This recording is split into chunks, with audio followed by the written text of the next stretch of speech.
Hey guys, and welcome to another Doctor Who DVD review. And today we're going to be continuing the series of reviews for each Doctor. And in this review, we're going to be looking at the fifth Doctor story, Black Orchid. Now, you're probably wondering why this wasn't featured in my DVD collection video. That's because I recently picked this up like a week later or 2 weeks later from that video. Can't remember when I uploaded it. It seems like a while ago.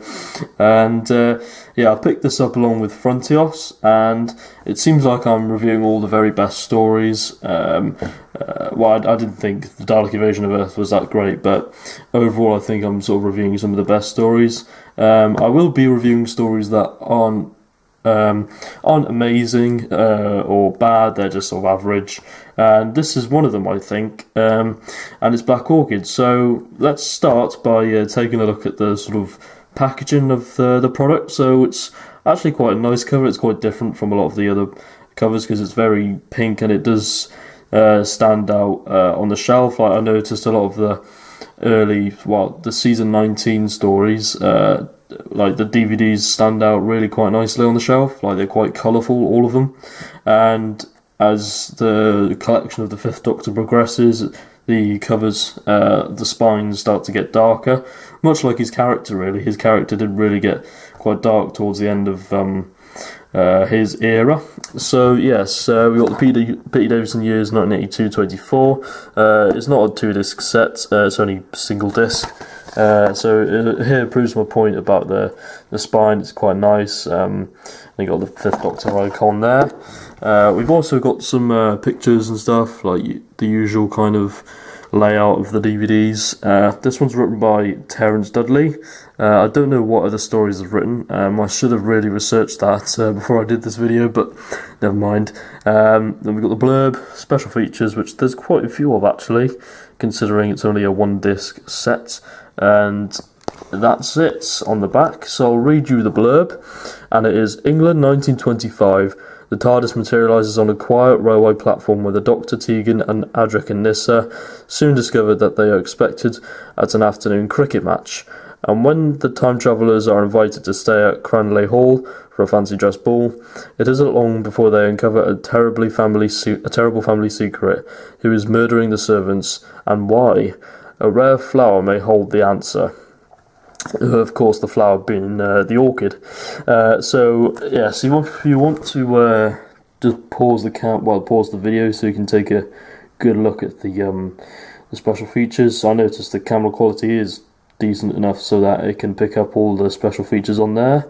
So yes, let's take a look inside. So we've got the booklet. It's quite nice. Got the Harley Quinn sort of outfit there, and you've got the disc again, very pink as well.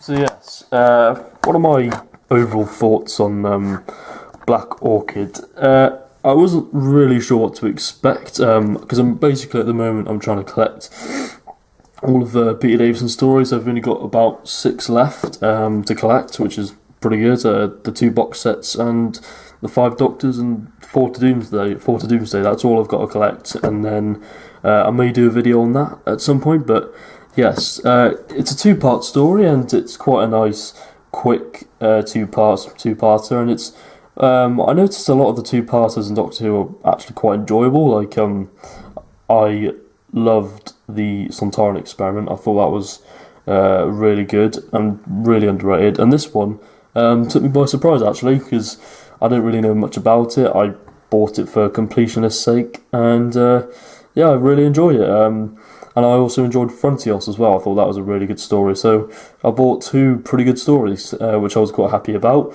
I've never watched any of them, and this one, it's quite.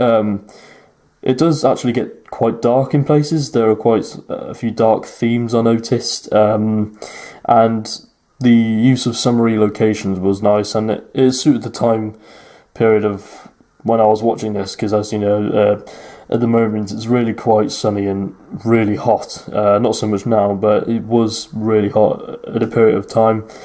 And yeah, there's a lot of similarities to I know it had a lot of similarities to the 10th Doctor story, The Unicorn and the Wasp, because obviously there's a murder going around, and there's a source in the manor house where they live, and again it's quite summary, both stories are, and there's also similarities to the Lodger, only minor similarities, not major comparisons, but of course the Doctor gets to play like a certain sport, and obviously the Fifth Doctor wears a cricket outfit, and he actually gets to play some cricket, and of course there is a scene where the Doctor actually bowls one of the sportsmen out, which is quite nice to see, and I wish they would have played a bit more music in there, but because in the Lodger they made it really fun and entertaining, like watching Matt Smith play football. That was really cool, because obviously he did used to play football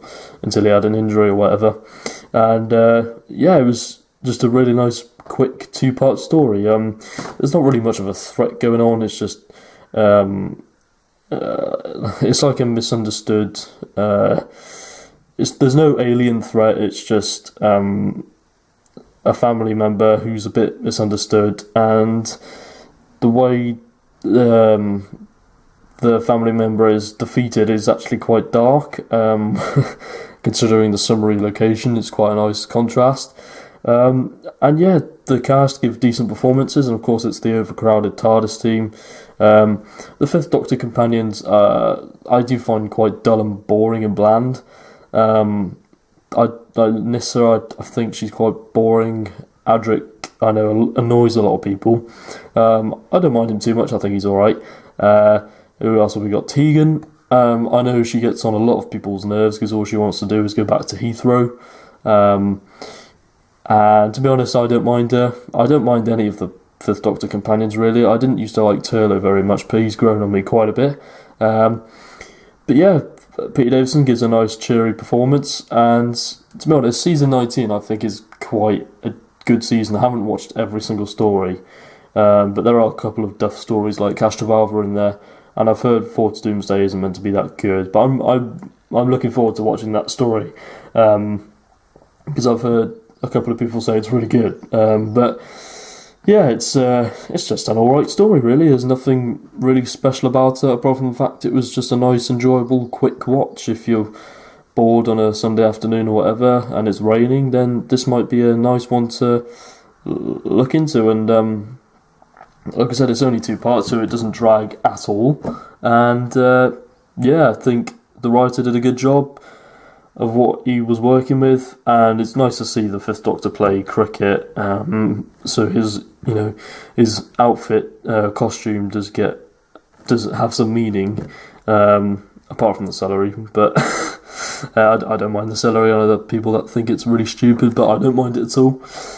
So I think for my rating, I'll probably give it a 6 out of 10. Like I said, nothing special. There's nothing special about it, and there's nothing really bad about it either. Apart from the threat isn't that great, because there's not really much of a threat there. Really, it's just a guy going around killing people. So yes, thank you very much for watching my review. Obviously, it's quite short because there's not much to talk about. It's only a 2-part story.